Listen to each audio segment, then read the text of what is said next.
بالله من الشيطان الرجيم بسم الله الرحمن الرحيم الحمد لله رب العالمين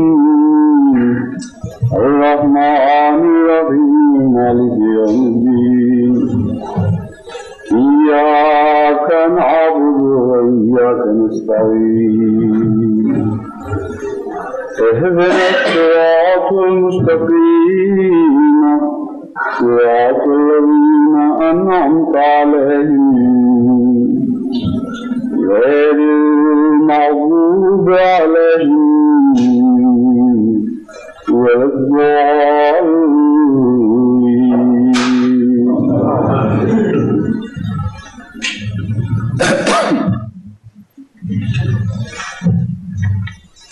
We were discussing the subject of the verse Anamta Alayhim, and we were looking into various possible meanings of the word Inam.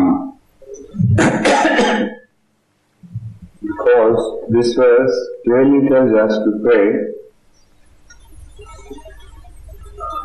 to Allah to give us help to tread the path of those whom He had chosen earlier for His favors.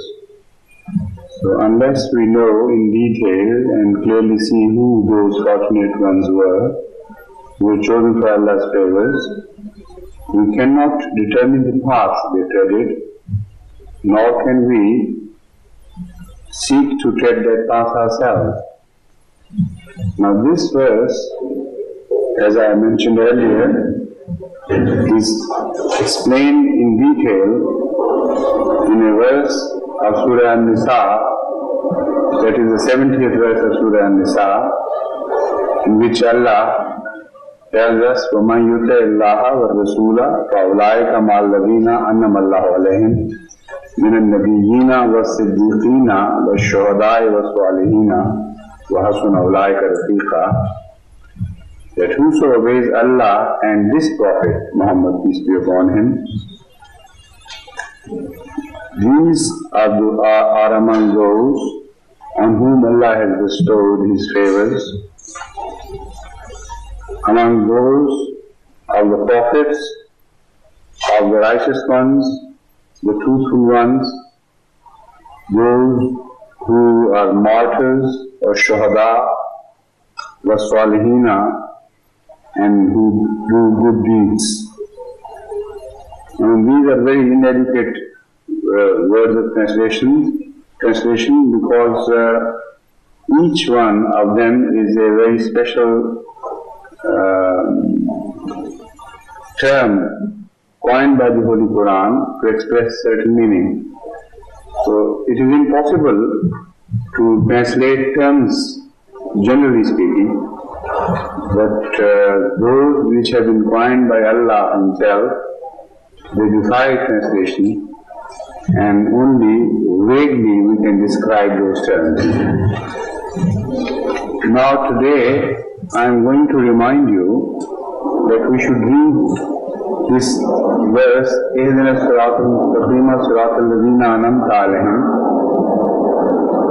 in conjunction with the previous prayer which has been taught to us by Allah, إياك نعبد وإياك نستعين اهدنا الصراط المستقيم صراط الذين أنعمت عليهم. Previously I have already spoken on the various possible meanings of this prayer, إياك نعبد وإياك نستعين. Why it is reminded that we must seek Allah's help in being able to worship Him as He desires us to worship Him. إِيَّاكَ نَعْبُدُ وَإِيَّاكَ نَسْتَعِينُ. In this sense, these two verses are coupled. They are attached to each other and they make the full subject. That is, we want to worship You, and for this sake we need Your prayer, with Your help. Another meaning or the connotation of the same, which I explained earlier, was that because we worship You, so we deserve Your help in every regard. Because we worship You to the exclusion of all else, So to you who shall come to seek help and to none other. So that is also one other meaning. And the third way of looking into these two verses is to connect it with the following verses. Now there will be a bridge between these two verses and the following verses. The meaning would be that, O our Lord, we worship Thee and Thee alone, and seek Thy help to help us, to make us worship Thee as best as You desire. Iyaka na'budu wa iyaka nasta'in, ihdina as-siratal mustaqim.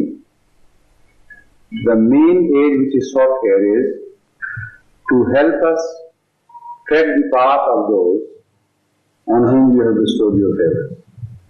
So this will be a connected prayer without any break or pause in between. Now why this prayer is sought with all that introduction of we worship Thee alone and none else is because the path of those who have been shown favors by Allah previously, who have been chosen by Allah to show His favors upon, is a very difficult path. It's not an easy path. And the favors require a prerequisite of conduct on the part of those who are favored. So that is the reason why this prayer is taught to us. That without special mercy from Allah, without your seeking help from Allah, you will not be able to tread the path of those who have been favored by Allah. In a nutshell, this would be the meaning. So as I said earlier, the path of those has been made very clear in this verse of Surah Nisa, which we are now contemplating. That is, مَنْ يُطِعِ اللَّهَ وَالرَّسُولَ فَأُولَٰئِكَ مَعَ الَّذِينَ أَنْعَمَ اللَّهُ عَلَيْهِمْ. There are the four groups, four categories of favored ones of Allah. And when we seek Allah's help, we mean to seek Allah's help to count us among them, or to make us worthy of those who can be counted among them, or help us join this noble elite group of those who have been favored by Allah. Whatever way you look at it, now I am going to proceed further with a bit more detailed attention to the conduct of those who have been favored by Allah previously. Without bringing their conduct into special focus and elaborating on their conduct, we will not be able to learn how to tread this path. First of all, I take the path of those which have been mentioned at the top of the list, that is An-Nabiyyin. If we know very clearly what was the path which they pursued, which they followed, then the whole conduct which Allah expects us to follow would become obviously very clear to us. And the dangers attendant upon such a course would also become clear before us. So we will be better able to guide ourselves and avoid pitfalls on that path. As far as the path of the Nabiyyin, that is, the prophets, is concerned,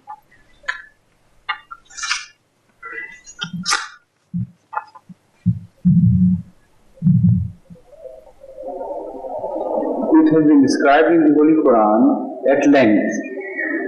In fact, the entire Holy Quran is an account of how prophets behaved, what were the difficulties they faced, what was their teaching, why were they opposed, by whom were they opposed, at time of hostility, what was their conduct in response to those who exhibited that hostility towards them, and how they spent their nights, their days, their common behavior, their married life, their unmarried life, their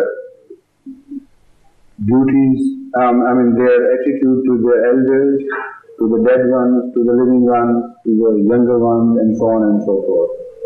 In fact, the entire activity of human life has been displayed in the Holy Quran with reference to the conduct of prophets. So it is a very vast subject. But to begin with, let's first consider what a prophet is according to the definition of the Holy Quran. What should be a prophet? Why should there be a prophet at all? And what role does he play in reforming the society?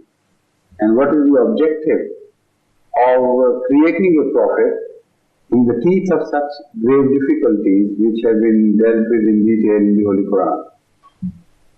So what the purpose of this exercise must be explained first, and the Holy Quran explains this purpose very clearly. The most important and the prominent purpose of the office of prophethood is to bridge the gap between mankind and its creator, and to give them direction and the correct orientation towards their creator, that is Allah. That is, they call people to worship Allah and to worship Allah alone. This is the fundamental purpose of raising all prophets. So starting, I have taken some verses of the Holy Quran indicating this purpose as well as some other purposes mentioned in relation to the prophets. Now, when the prophethood is a blessing of Allah, is a favor of Allah, the tasks they perform are all favors of Allah. They fall into the category of blessings and favors of Allah. Because it is impossible for the prophets to perform anything which is outside the category of favors, while they are symbols of Allah's favors. They stand as favors of Allah personified. So in that regard, whatever they do, that would be a part of Allah's favors. Or whatever they do, would earn Allah's favors. Because the sum total of their action makes them prophets. So each act of prophets is contributive towards earning Allah's favors, and if you do it completely in the manner as they do, there is a possibility that Allah may shower His favors upon you as He showered on these people earlier. So the first important thing is ibadah, that is worship of Allah. Now when you go back to the verses from which we took that new start, that is Iyyaka na'budu wa Iyyaka nasta'in, the very first thing which is mentioned there in our prayer is Iyyaka na'budu. We worship Thee and Thee alone. So when this prayer leads us to the path of the favored ones, we again start with the question of worship. Because we entered our contact with Allah with the word ibadah. As you remember, all the verses previous to this verse, Iyyaka na'budu, speak of Allah in third person. And no conscious contact between mankind and Allah is mentioned in the earlier verses of the Surah Fatiha.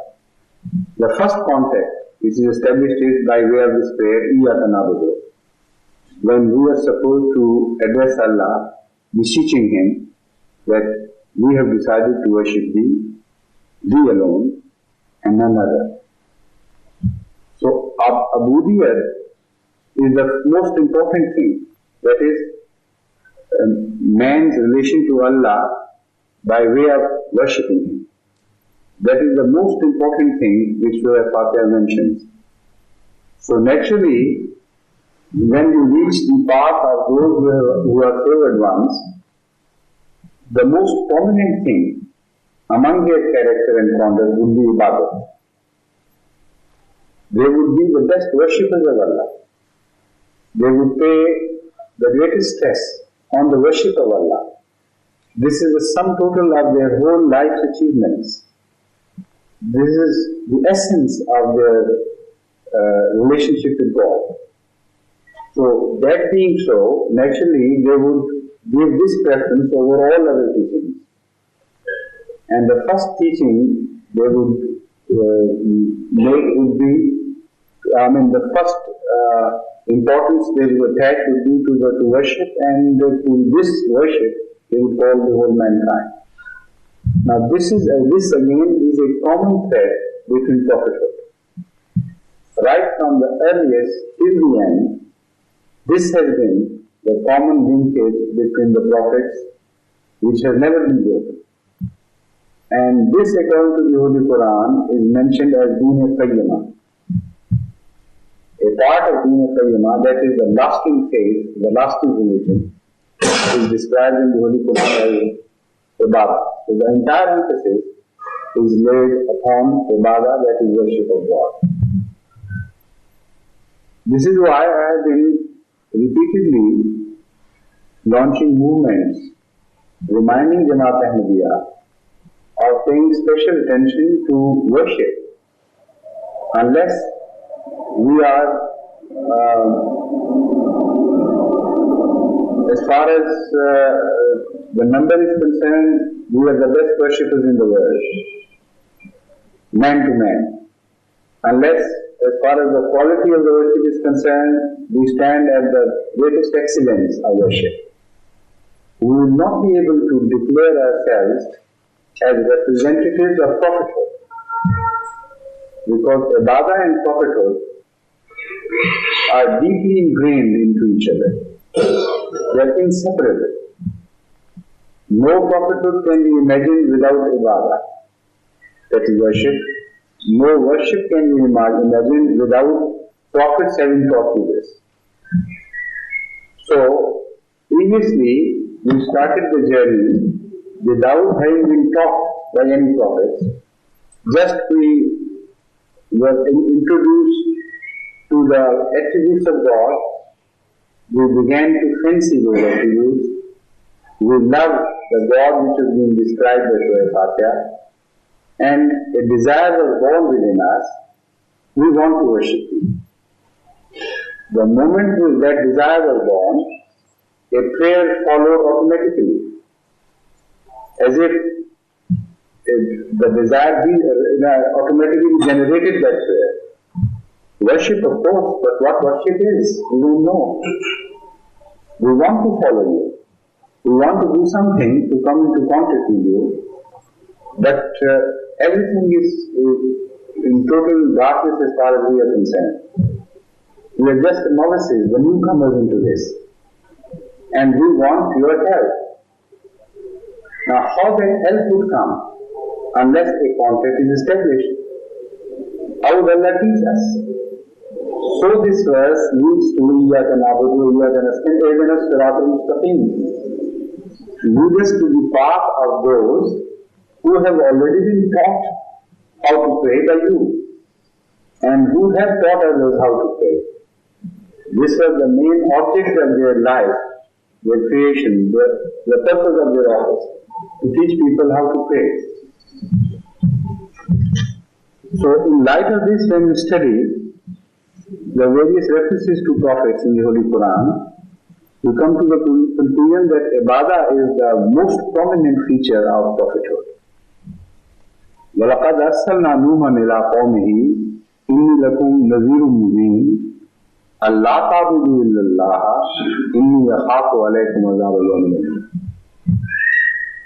And we sent Noah to his people, and he said, truly, I am a plain warner to you, that you worship none but Allah, Indeed, I fear for you the punishment of a grievous day. So here another element is also introduced. The desire to worship, it seems, is a natural desire in man. If Allah had not been introduced to man, man would create his own Allahs, his own idols to worship them. So if you do not worship God, you have to worship someone. If not, a God may be an ideal created by you yourself. If not an ideal, maybe a philosophy. If not a philosophy, maybe yourself, your own ego. So a man cannot live without worship. So the warning that Noah gave to his people was that worship you must. That I know. But I warn you that do not worship anybody but Allah. Because if you worship anyone but Allah, you will be led to destruction.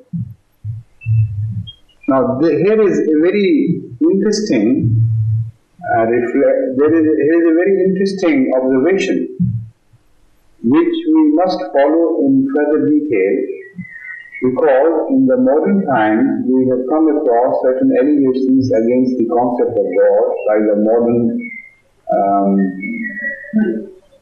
academicians, I should say, in the name of various philosophies. Particularly those who are related to the subject of anthropology, how man developed, and also the subject of sociology, how social systems develop, and also those connected with the subject of scientific socialism. They know that from all these branches of sciences, an attack has been made on the concept of God by emphasizing that God is a creation of man. Because everywhere in the world, wherever you look, some sort of God has been created. And whichever age you study, right from the start till the modern times, you always come across some sort of idea of God taking hold of human imagination, catching human fancy. So they believe, these scientists and these philosophers, that man is the creator of his God. It is not vice versa. It is not that God created man, but God has been created by man. Now, as far as this tendency is concerned, the Holy Quran does not deny it. Only the inference which they draw is rejected by the Holy Quran. The Holy Quran looks at the same facts from a different angle altogether and draws a completely different conclusion. The fact that Allah has created man, according to the Holy Quran, has left a deep stamp upon man, reminding him that he is not his Lord. He is not by himself. He is not independent. He is answerable to some being. There is some superior being responsible for his creation. So he must bow to that superior being. That inbred idea is the nature of man. Unless he is guided by Allah himself, that you worship me, he will follow his nature, and wherever his nature leads him, he will be led and would try to create a God for himself, because of that innate desire in him to worship someone. If that desire was not created in him, he would never seek any religion, or never be ready to bow to any God in worship, because it entails encumbrances. It also creates responsibilities on the man who worships someone else. It's not an easy task. So desire it is all right, That the desire in itself is calling to difficult responsibilities which are not easily discharged. So this is the dilemma which has to be solved by us. On the one hand, the irreligious people, when they look at the same text, they find a common tendency in man, wherever he is, whenever he was, to worship someone. And because of this general observation, they conclude that man is creating his God. But why he should? Why should he at all? There is no answer to that question. General observation is correct, but this theory has a hollowness in itself. There is a flaw in it, that there is no reason why man should do it all over the world. So unnecessary. But the religion tells us that this is so because there is actually a creator. And there being a creator, it had to be. I mean, as we see things, there was no alternative. So if there were a creator, it was impossible for man not to be born with a desire to worship. Otherwise, there will be no point in establishing, no reason how a bridge could be created between the creator and the man. There must be some foothold on the man's side to hold that bridge. That foothold is provided in his nature, in that desire that he must worship someone. So the Surah Fatiha tells us, of course, this is your desire.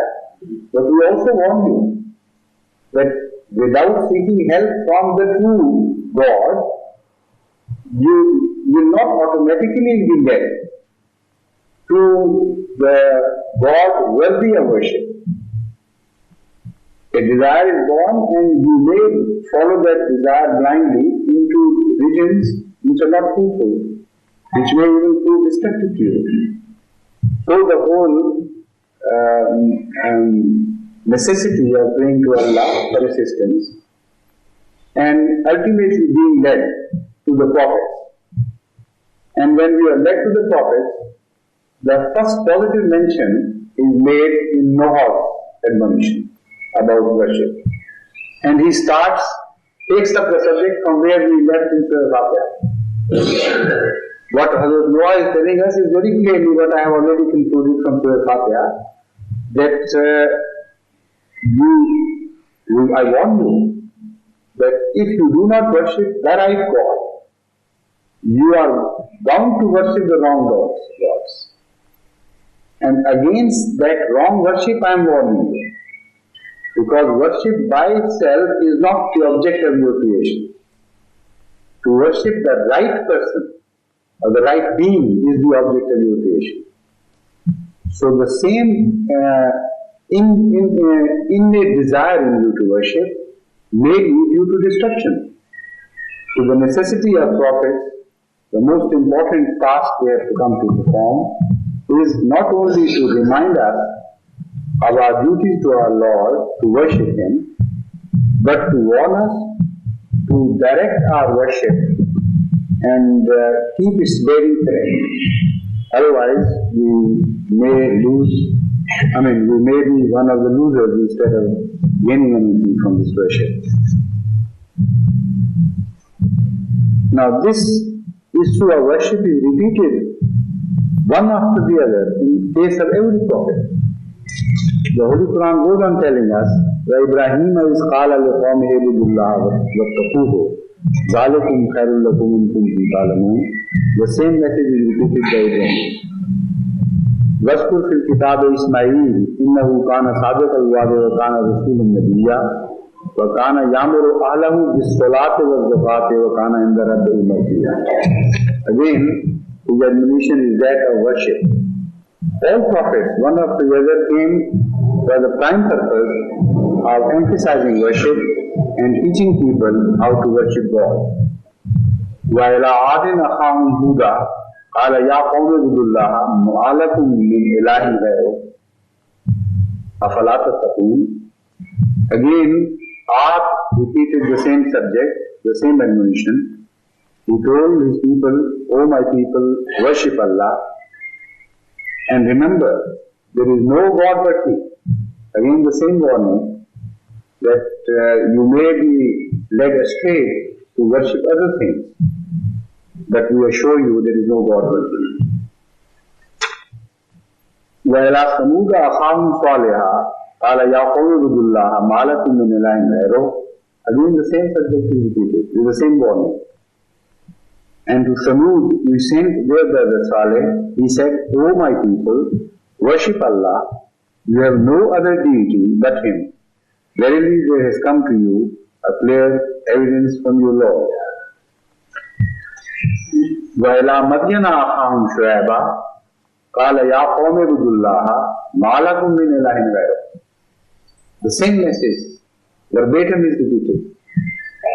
By prophets having been born in different places, in different regions of the earth, and having no direct relationship with those prophets, giving the same message repeatedly, one after the other, to the people with the same warnings. فَجَاءَتْكُمْ بَيِّنَةٌ مِّن رَّبِّكُمْ فَأَوْفُوا الْكَيْلَ وَالْمِيزَانَ وَلَا تَبْخَسُوا النَّاسَ أَشْيَاءَهُمْ وَلَا تُفْسِدُوا فِي الْأَرْضِ بَعْدَ إِصْلَاحِهَا ذَلِكُمْ خَيْرٌ لَكُمْ إِن كُنتُم مُّؤْمِنِينَ.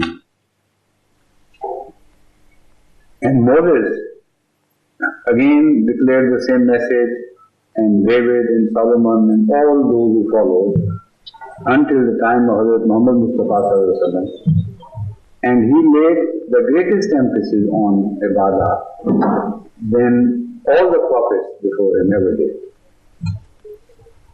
Now, before I come to the second part of the purpose of the prophet's creation, that is Nema, let me now come back to the subject of worship and to explain why this warning is given, that do not worship anyone but Allah. It is highly important for us and for the whole mankind. It is not just a question of jealousy on the part of God, that because I have created you, you must worship me. Some people take the subject of shirk to be just that much. They understand that Allah is extremely jealous. He is jealous not in the human terms, but in His own excellence, He is also jealous, no doubt about it. This is one of His attributes. But just to declare jealousy being the only reason why He should prohibit us from worshipping others and punishing us so severely and showing such a severe attitude towards punishing others, to worshipping others, as to warn us that He can forgive every other sin, but not the sin of idolatry. If we call partners besides Allah, He will not forgive us. Why such an emphasis is laid on this? Why not just leave the subject of worship as in positive terms, we worship Allah and forget about the rest of the world? The reason is that most of the destruction of human values is caused by worshipping God other than Allah. And this subject is not a very simple subject which can be treated at its face value. It has deep intricacies and deep involvements. And we must understand the subject of worshipping other than Allah more clearly. Otherwise, we will not be able to tread the path of those who have been favored by Allah. So to understand Nema requires also to understand those factors which destroy Nema and turn it into anything but Nema and some destructive values. So when you consider the subject of worshipping other than Allah in greater detail, The Holy Quran deals with this subject in so many places, with clearly laying down before us the consequences, the reasons why, and what sort of idol worship we permit ourselves to do, and the reasons why we do it. The most important fact to be believed, to be brought to focus is this, that whenever we worship someone, we try to be like him. We try to follow his desires and his mandates, his injunctions, his admonitions, etc. So if the object of our worship is perfect and is good essentially, our conduct would be perfect and good correspondingly. If there is some defect, some flaw, some shortcoming in the object of our worship, because we will put him as a paragon of virtue before us to be followed, will naturally follow into the same shortfalls which are a part of that object of our worship. The same shortcomings would be acquired by us, which are found in the object of our worship. That is the simple and straightforward reason why we are prohibited to worship things other than Allah. Because except Allah, everything else is imperfect. Except Allah, no perfect virtue can be found in any other object. So, by worshipping, we follow people, we follow either God or the gods of our creation with complete subjugation to them. This is worship. We give in completely, we submit entirely to that thing which we worship. So, now look at other idols besides Allah which have been created by man.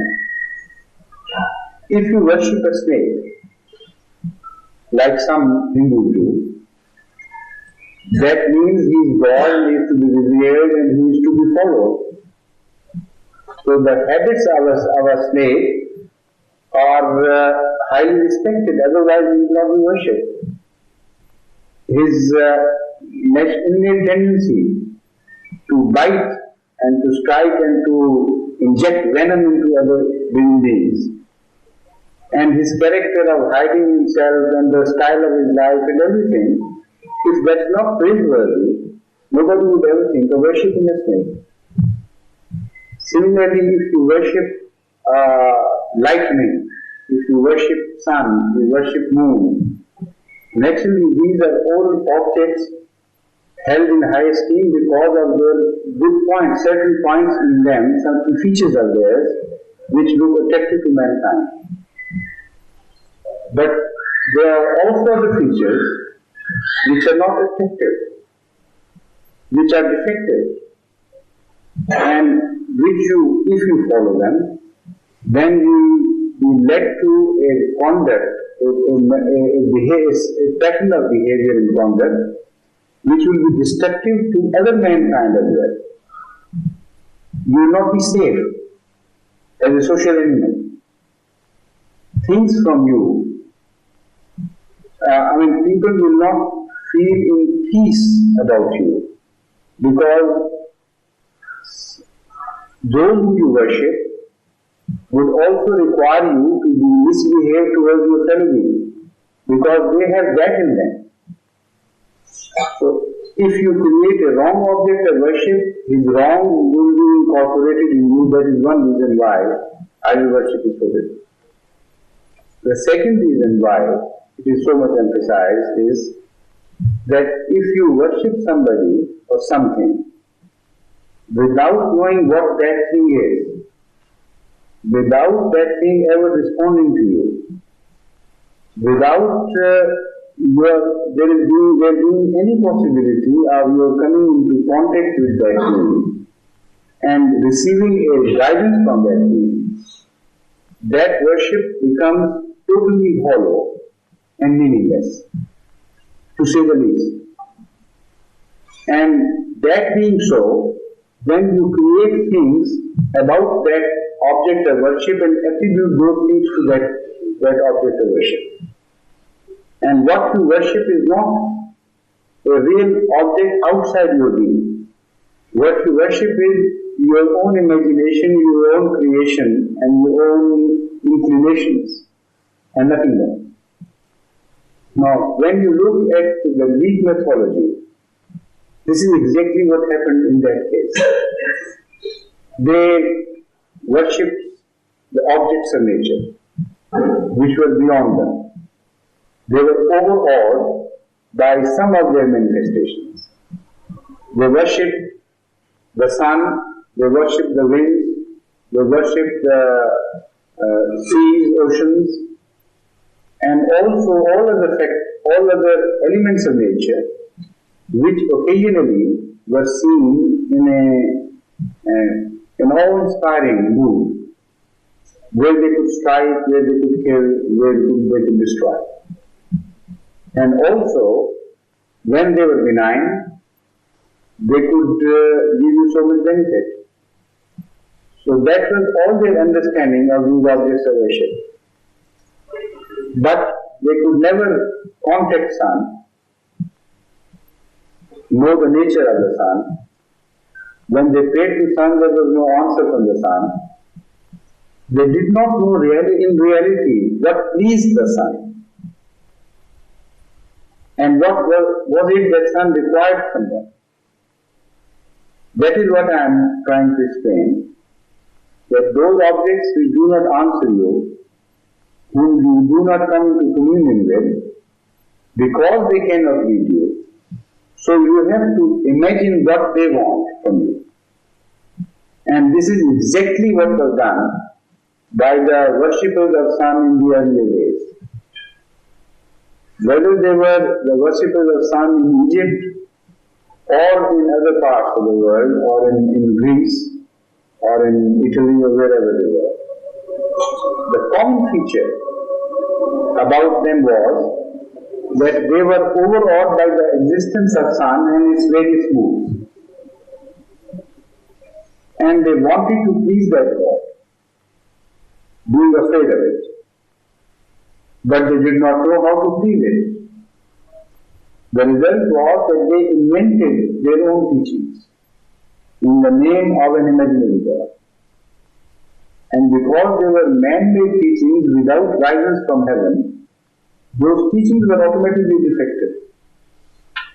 And those teachings were oriented towards revenge against their enemies.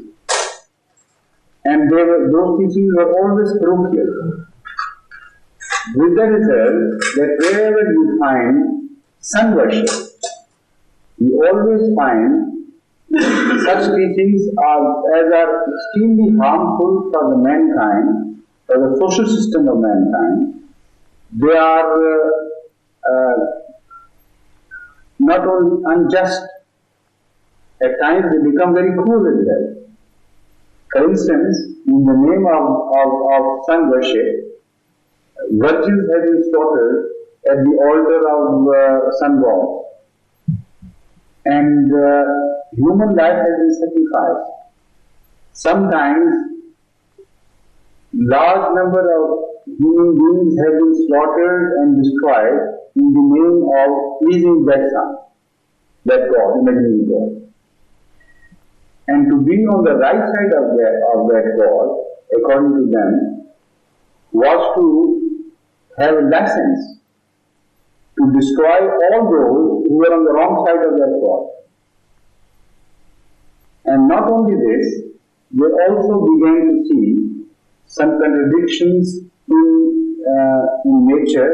Some gods who appeared to be glorious to them certain times were overshadowed by some other powers of nature who seemed to overpower these glorious gods. For instance, when clouds were raised by wind, the sun disappeared, and the rain of the clouds seemed to rule supreme, and they seemed to have gained upper hand over the sun god. So they studied the phenomenon, and some attributed it to the oceans, and said the ocean gods are perhaps stronger than the sun god. So they started worshipping ocean gods. And again the same dilemma. What do the ocean gods require from them? How can they be ocean gods? Because they did not know, they could not know, the ocean gods were just imagination of their own imagination, and they could not lead them to any path, any guidance. So they imagined things, and those who imagined things about how to please such imaginary gods were called oracles. And a lot of thought was spun around these imaginative gods. Because this is a fact of life that no such God can ever respond. No such imaginary God can ever direct the people. So when you seek guidance from these gods, you have to go to certain people who claim that they come into contact with these people, with these gods. So priesthood was created, which was entirely false. Totally, consciously false priesthood, which attributed things to their imaginary gods and conveyed those things, passed them on to the ignorant people. So all the misery of those ages, and which was a lot of misery, I assure you, if you read your history, you will be surprised how much cruelty was committed in the name of God, how much ignorance was taught in the name of these imaginary gods by fraudulent priests, and how they became a hierarchy in themselves, how they created their own empires over these ignorant people, and how strong they grew in the name of just falsehood. And what intrigues were played with the great empires, and how the downfall was brought about, and all the miseries attendant upon falsehood were created along with these imaginary gods, or the consequences of these imaginary gods. So it is not just a question of jealousy on the part of Allah.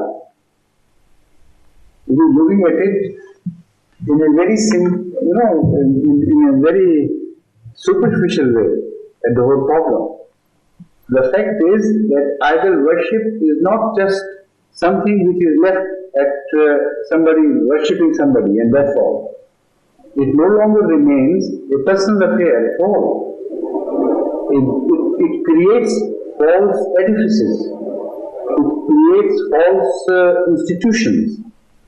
And with those false institutions, man must ultimately suffer. And because the Holy Quran repeatedly points out that these gods can never be contacted, there is a reason why this has been so much pronounced and so repeatedly pronounced.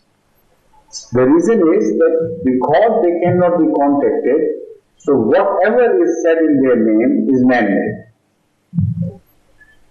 And because those who make things in the name of others, while those things do not exist, are false men, so no good can ever flow from false men. As simple and as logical as that.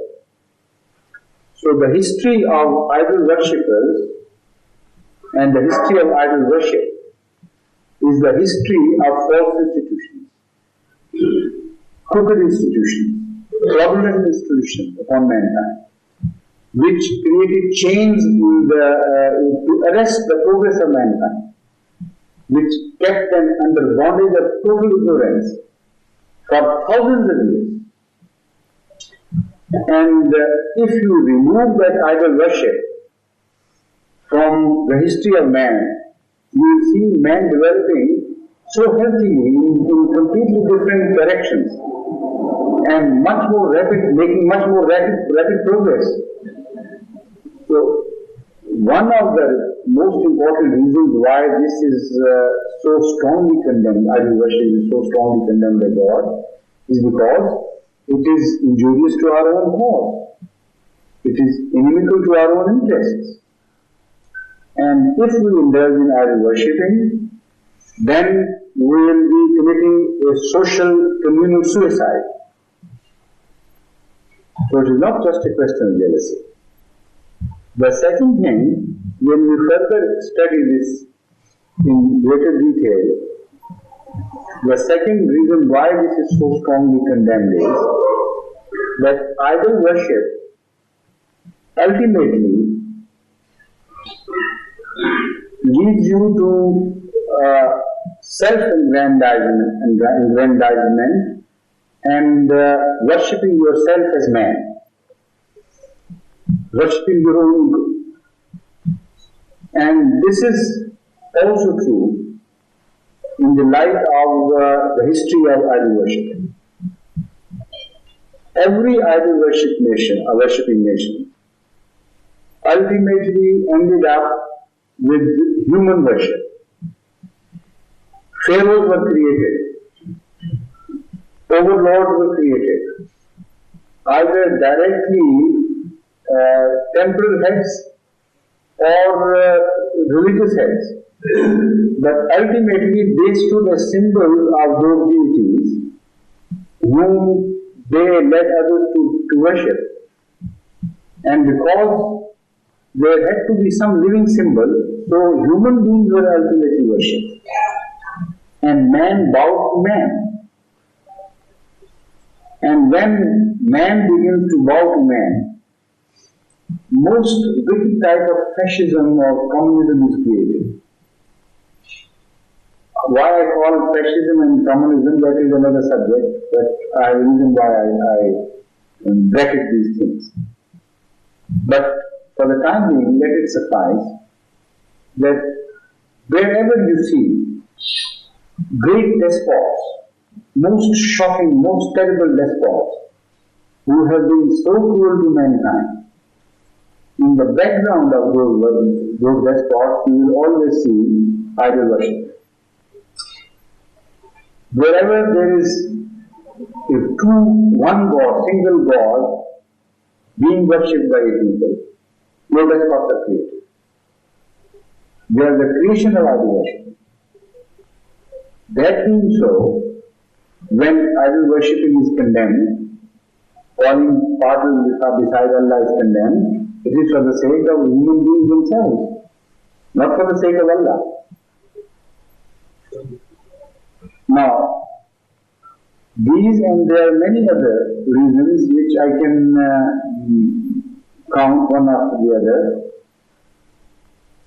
make us believe positively that there is nothing selfish about Allah in forbidding us to worship Him and none other. When He does so and when He emphasizes so, when the Prophet emphasizes subject so much, it is entirely for our own sake and not for the sake of Allah's enlightenment. Now that was the negative part. As far as the positive part is concerned, of that I have already spoken earlier in my verse on Surah Fatiha last year and the year before. When you worship Allah, you worship Him because of your conviction that He is good, and because you know that He is good from the attributes which He Himself has given to you. And when you worship Him, there is a positive method, way, and the modus operandi, how you can reach Him, and you can contact Him as a living being, as a living person, and as one who responds to you directly, not only through other prophets. So the whole relationship between of God and His creation, that is man, becomes a real issue which can be extended to all human beings. And all human beings can directly experience this. And it can be demonstrated in their lives that there is a living God with whom one can come into contact. And that means of communication is worship or prayer. So naturally, because it's all important for us, the prophets laid special stress upon this. Their first fight was with those who were idol worshippers. And this is how the story of difficulties begin. Now when you raise the voice that you should worship Allah and Allah alone and none other, immediately you can pick up a fight. You create a fight. And if you are honest in this slogan, you are bound to suffer at the hands of those who do not want this to happen. And there will be many who will raise this issue. Now, in the light of what I have told you, the fight is twofold to begin with. Number one, against those communities who worship imaginary gods in so many ways. They say yes, they worship others, and they believe that they are gods other than God, as human beings. But those people are now gradually being relegated to the past. In the modern ages, such people are gradually becoming extinct. For instance, you see these idol worshippers in the form of Hindus. But majority among them, which is educated, which has become enlightened, no longer believes in the focus purpose. So, if somebody raises a question of God and worshipping God, they do not care. They are not concerned. Because they do not create a challenge to their society, because their society in fact is now based on atheism and not on any real worship. Where there is a real worship of imaginary gods, their raising of the slogan of unity of God does create problems, and the challenge is taken up by the adult society and problems are created for you. But in most cases, today in the modern age, these types of idol worshippers are no longer an important factor. But other types of idol worshippers have gradually and imperceptibly replaced them. And they take up the cudgel on the side of these idol worshippers. And these are the most dangerous ones because they don't call themselves idol worshippers. They sometimes pose as non-believers. They don't believe in any God at all. Yet they don't like Allah to be worshipped. Why? Because they are the people who worship themselves. They are jealous of Allah. It is not that Allah is jealous of them. They are extremely jealous of Allah. They don't want Allah to interfere into human affairs. That is the reason why they take up the cudgel against God and against those who worship God and God alone. So this is why God has been virtually banned from the Iron Curtain countries. The countries behind the so-called Iron Curtain.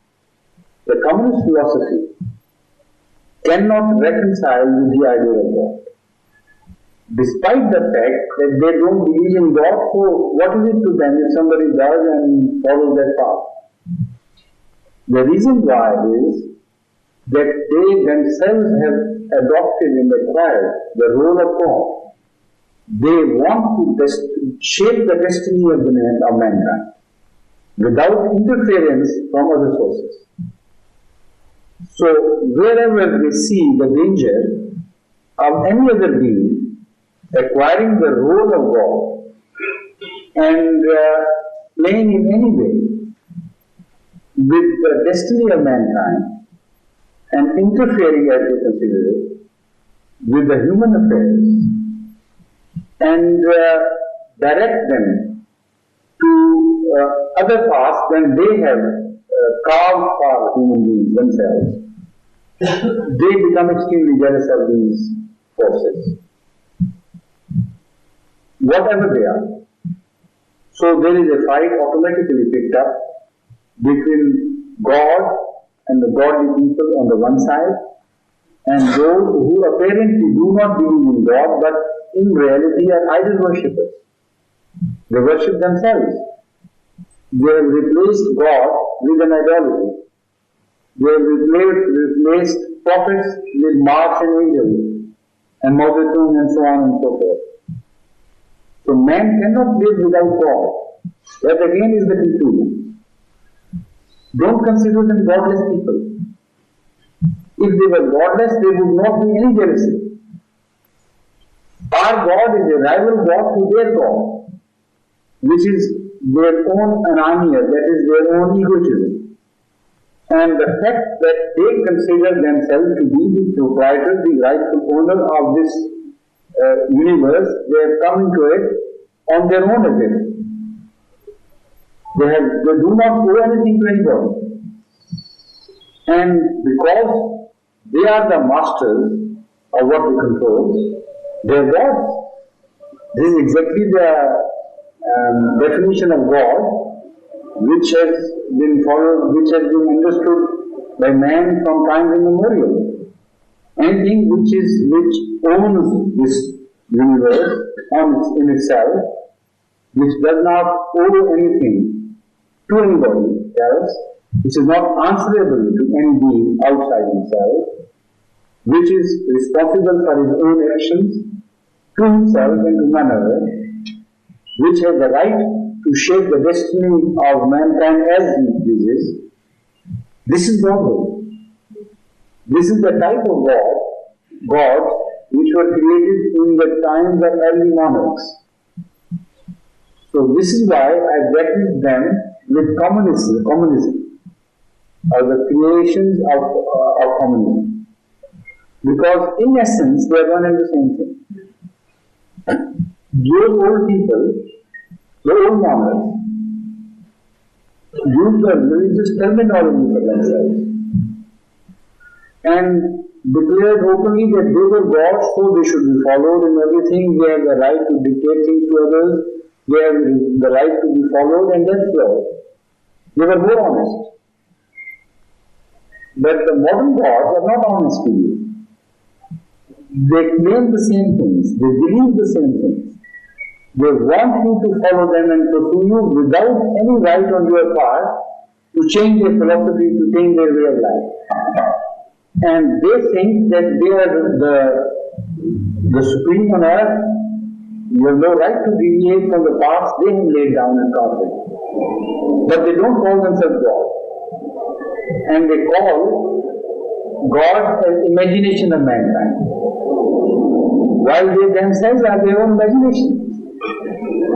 This is the reason why the Holy Quran has been laying so much emphasis on the negation of false gods. And the Holy Quran, as I have just quoted from about Hazrat Mirza, as early as that, from the time of Noah, makes it very clear to mankind that you will not live without God.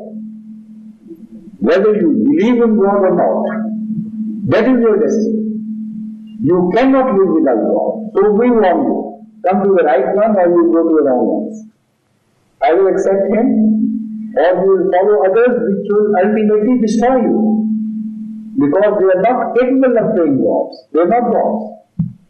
They lack those perfections, that deeper knowledge, that excellence of character and quality, which pertains to God alone and none else. So that is why such emphasis is laid against idol worshipping. It is not just a matter of thing of the past. Don't consider the idol worshipping of bowing before some statue. That is only an older model. The modern models are different. They should be recognized by you. So following the path of prophets, we have come to understand these things, as the Holy Quran, Surah Fatiha led us to. Ihdina Siratal Mustaqim, Siratal Ladina Anamta Alayhim. The second emphasis the prophets have been laying on is a better relationship between man and man, an establishment of an order of justice, and an absolute justice for that matter, not to usurp others' rights, not to exploit others' weaknesses. In this regard, again, it reminds us of communism. Their God also speaks about the same things. That also reminds us that the ultimate purpose of my orders is to create a better society in which man will live happily in relationship to other men, and in which there would be no exploitation, and the rights of each one will be preserved and safeguarded, and no one would be permitted to take anything beyond his right. This is the essence of communism. And strangely enough, this also is the essence of all religions, though differently approached. But as far as the claim is concerned, it is the same. So communism is a religion. It should be understood as a religion. And those who say that Islam can live in reconciliation with communism, we can worship God as we please and follow communism as they please, is not possible. If you change God, then it is possible only to follow the other God. But you can't worship two gods at one and the same time and follow them to the pleasure of both. So this is, although the subject matter is the same, and authority is acquired by communism in the name of man, virtually the authority which belongs to God. And the subject is discussed in the same way which is the subject discussed by religions. What should be the best relationship between man and man? What are the obligations? What are the rights? Where the limitations begin and where they end, and so on and so forth. But in communism, there is no absolute teaching of morality. That is the one difference which is between the communist religion and godly religion in general. Morality is not found at all anywhere. No mention is being made, no reference is being made to morality. Why this total lack? When we further study the teachings of the prophets, then we begin to understand gradually why this total lack of morality in communism and so much emphasis upon morality in religion. That is a distinctive feature between the two. The first reference to this teaching of human relationship is found in Surah Maryam, where Hazrat Ismail is mentioned to have told his progeny, his family members, that Allah tells us about him that he used to emphasize not only on worship of God, but on zakat. Yamuru ahlahu bis salate wa zakate. Zakat is the right of the less fortunate ones the have-nots, is your property. So, as I said, this is the very core of the subject matter in communism. The very core of discussion in communism. Are there have-nots and those who have more than their rights? If so, what should be the answer to this problem? The prophets all, without fail, without exception, mentioned the word zakat in their teachings to the mankind regarding financial affairs and financial relationships. And the Holy Quran tells us elsewhere that right from the first prophet till the end, ibadah and zakat have been the consistent subject of discussion with the prophets. And this is the common link between all prophets, of all times, everywhere on earth. So this is a very important subject. Now, if we learn from prophets how to worship God to the exclusion of others, and if we learn the art of paying zakat, what zakat is and how it should be paid,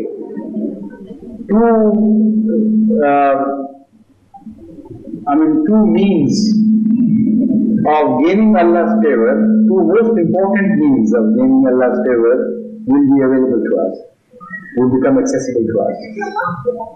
So that is why it is essential to study the life history of prophets in the light of the Holy Quran's account of the prophets.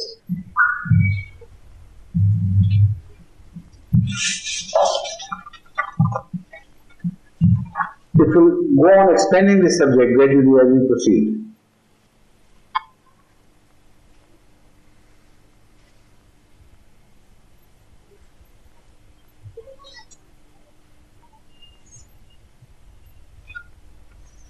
There are so many prophets mentioned with the same subject. I am leaving them for a while, to emphasize this point. I'll come to those verses now, which further elaborate this subject.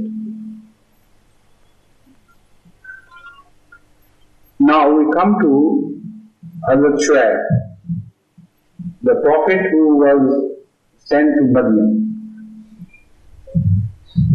He addresses his people and says, "O my people, Abdullah malakum min ilahin ghayruh." The same words, in fact, in reality, which have been uttered before by the earlier prophets and other prophets following him. Worship God and God alone, that is in parenthesis. Malakum min ilahin ghayruh, there is no God but He for you. Qad ja'akum bayyinatun min rabbikum. Allah has given you the evident light, the clear teaching. فَأَوْفُوا الْكَيْلَ وَالْمِيزَانَ وَلَا تَقْصُوا النَّاسَ أَشْيَاءَ. The translation of this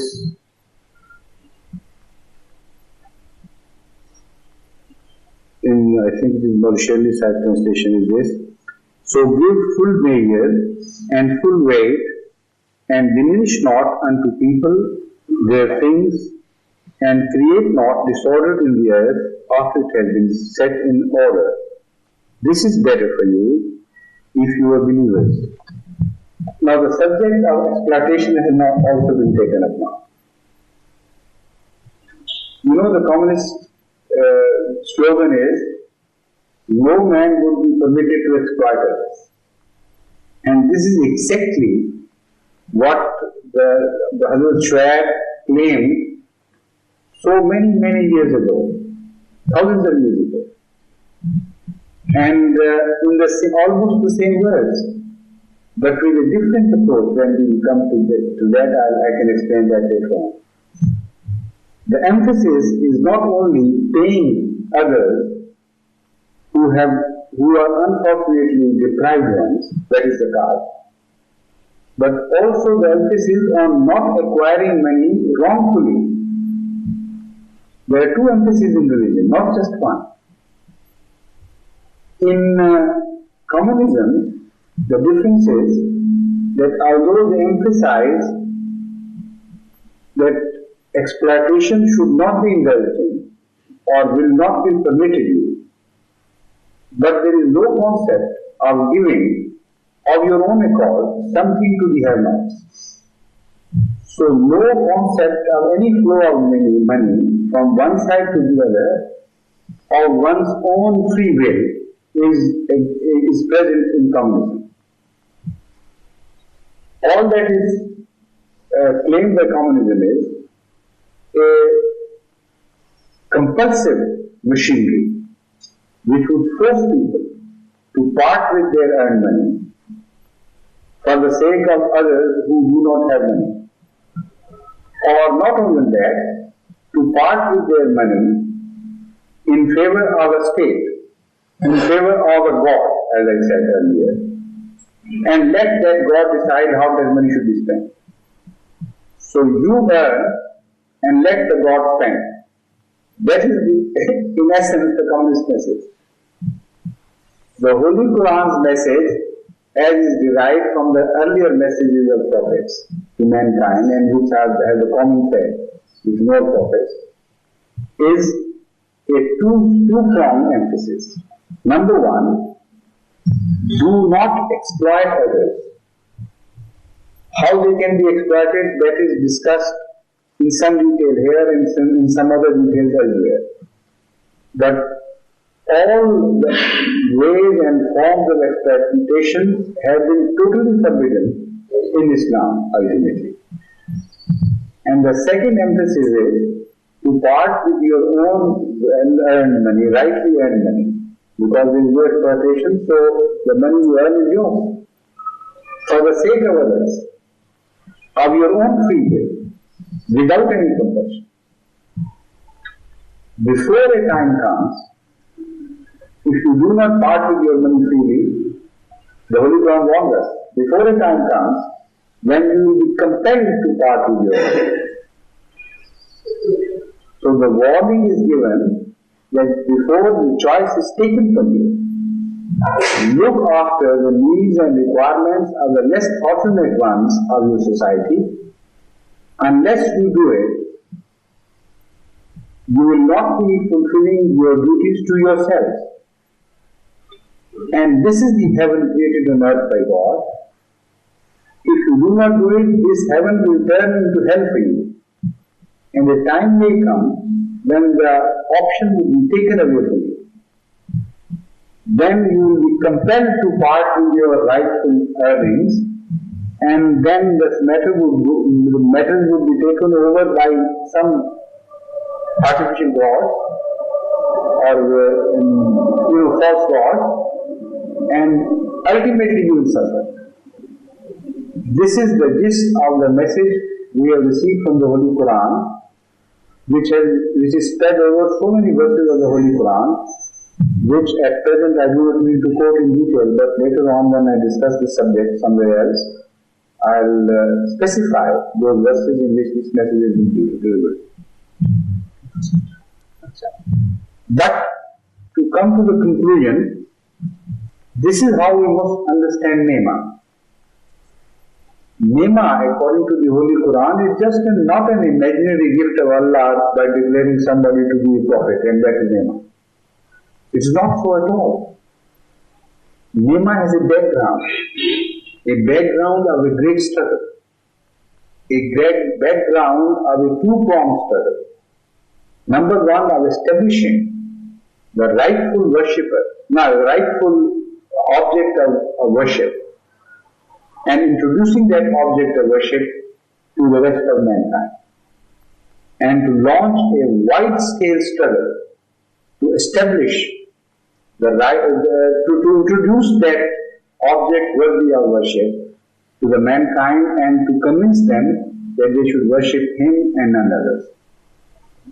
Secondly, Nema requires a large-scale launching of struggle among men, among fellow beings, among mankind, to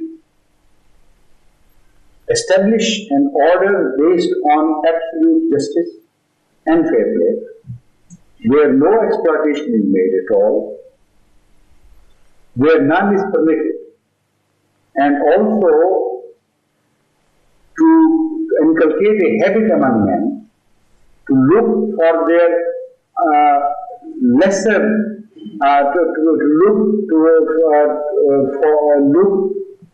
to strive to remove the miseries of the less fortunate human beings in the society, of volition, of their own accord, and acquire a sort of pleasure in doing so. This in nutshell, as I say, in nutshell again, because this is a very brief introduction of prophethood, which has been introduced to us by the Holy Quran. And if we do consider it a nema, really, then the Jamaat Ahmadiyya should strive in both these directions and prove herself to be honest and righteous in this regard and truthful in this regard. Unless we launch a movement in both these directions and bring mankind closer to this concept of nema, the object of creating prophets would be frustrated totally. It would be meaningless. It would be just ethereal something which has no more any concern with us. It would be a nema for the prophets of the past. But that nema would not be further, relate towards us.